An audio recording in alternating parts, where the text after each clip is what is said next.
On s'est tous déjà demandé comment notre téléphone fait pour terminer nos phrases, ou comment les outils de traduction peuvent être aussi bons, n'est-ce pas? Eh bien, derrière ce qui ressemble à de la magie, il y a un concept super puissant, la modélisation du langage. Et aujourd'hui, on va décortiquer exactement comment ça marche. Le langage humain, c'est vraiment plein de subtilités. Prenez un mot tout simple en anglais, saw. Sans le reste de la phrase, impossible de savoir si on parle de l'outil, la scie, ou du verbe voir au passé. C'est un vrai casse-tête, et c'est exactement ce genre d'ambiguïté que les machines doivent apprendre à résoudre. Et attention, à l'oral, le défi est encore plus grand. Prenez cet exemple en arabe. Les sons pour avec la douleur et avec le stylo sont quasiment les mêmes. Une toute petite erreur de la machine et hop, le sens de la phrase change du tout au tout. C'est assez fou, non? Alors, la grande question, c'est comment nos appareils, nos applis font-ils pour choisir le bon mot, et en une fraction de seconde en plus? Eh bien, la réponse, ce n'est pas de la magie, non, ce sont des maths. Tout, absolument tout, est une question de probabilité. Et ça nous amène directement au cœur du sujet, notre premier grand concept. Pour qu'une machine puisse, entre guillemets, comprendre ce qu'on dit, elle doit en fait jouer à une sorte de jeu, un jeu de devinette statistique. L'objectif, deviner quelle est la probabilité qu'une série de mots soit la bonne. Pour se faire une idée, il faut imaginer un modèle de langage comme un lecteur absolument insatiable, qui aurait dévoré des milliards et des milliards de pages de texte. À force de tout lire, il finit par développer une sorte d'intuition. Il sent quelle phrase sonne juste. Mais en réalité, derrière cette intuition, il n'y a qu'un calcul. Quelle est la probabilité que cette phrase soit plausible? Ok, mais comment on fait ce calcul, concrètement? Analyser des phrases entières, ce serait beaucoup trop compliqué. Alors on a trouvé une technique bien plus maligne, les n-grammes. L'idée est simple, au lieu de regarder toute la phrase, on se concentre sur un contexte très court. On va prédire le mot suivant en se basant uniquement sur les quelques mots qui viennent juste avant. Le plus utilisé et le plus simple à comprendre, c'est le bigramme. Il se pose une seule question, vraiment toute bête. Si je vois tel mot, quel est le mot qui a le plus de chances de venir juste après? C'est tout. Alors, concrètement, comment ça se passe? C'est assez simple au début. Le modèle va lire une quantité énorme de texte et il va juste compter. Il compte combien de fois chaque paire de mots apparaît. Si on regarde ce tableau par exemple, on voit que la paire I want est apparue 827 fois. C'est la toute première étape, ce qu'on appelle le comptage brut. Ensuite, on passe à l'étape suivante. Et c'est là que ça devient vraiment intéressant. On transforme ces chiffres bruts en probabilités. Comment? C'est simple. On prend le nombre de fois où la paire want to est apparue et on le divise par le nombre total de fois où le mot want est apparu tout seul. Et là, regardez le résultat pour want to, on obtient 0,66. Ça veut dire qu'il y a 66% de chances que le mot to suive le mot want. C'est énorme et ça correspond parfaitement à ce qu'on s'attendrait à voir. Bon, ce système a l'air génial, presque infaillible, non? Sauf qu'il y a un hic, une faille énorme, son vrai talon d'Achille.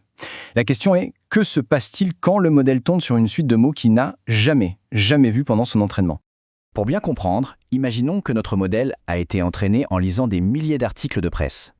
Dans ces articles, il a vu des centaines de fois des phrases comme « à nier les allégations » ou « à nier les rapports ». Il connaît donc très bien ces combinaisons, mais maintenant, on lui présente une nouvelle phrase. Une phrase tout à fait correcte en français, mais qu'il n'a jamais rencontrée.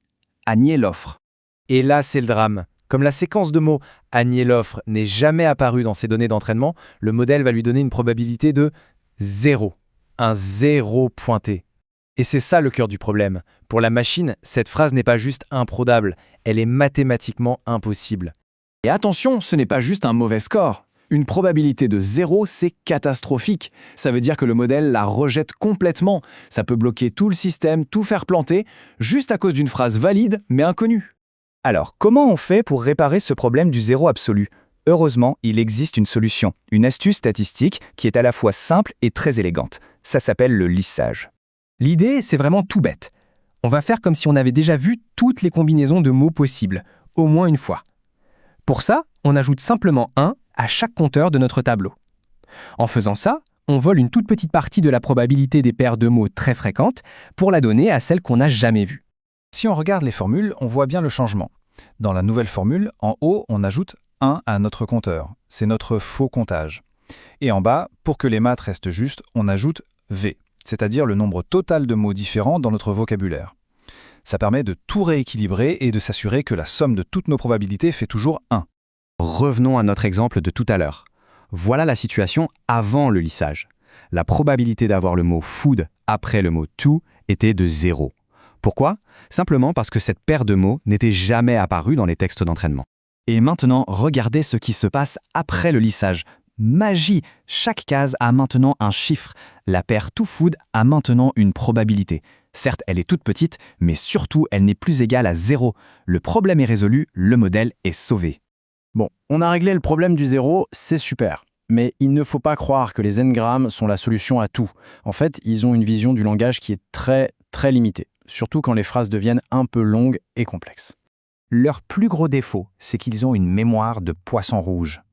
Prenez une phrase comme « Le livre que j'ai trouvé hier soir dans la bibliothèque et que j'ai commencé à lire est passionnant ». Pour nous, c'est évident que « est passionnant » se rapporte au livre. Mais pour un n-gramme qui ne regarde que les 2 ou 3 mots précédents, le mot livre est beaucoup trop loin. Il est perdu. C'est vraiment là que les n-grammes montrent leurs limites. Ils ont été une première étape fondamentale, absolument cruciale. Mais aujourd'hui, l'IA moderne utilise des systèmes beaucoup plus sophistiqués comme les fameux transformers. Eux, ils sont conçus spécifiquement pour comprendre ces liens à longue distance, pour saisir le contexte global d'une phrase et pas juste des petits morceaux. Mais au final, il faut retenir que cette idée toute simple, celle de prédire le mot suivant, qui a commencé avec les n-grammes, eh bien, elle reste le moteur de toute l'IA linguistique qu'on connaît aujourd'hui. Et ça nous laisse avec une dernière question, une question assez vertigineuse. À force de devenir si douées pour prédire notre langage, est-ce que ces machines se contentent de nous imiter ou est-ce qu'elles commencent petit à petit à influencer notre propre façon d'écrire et de penser ?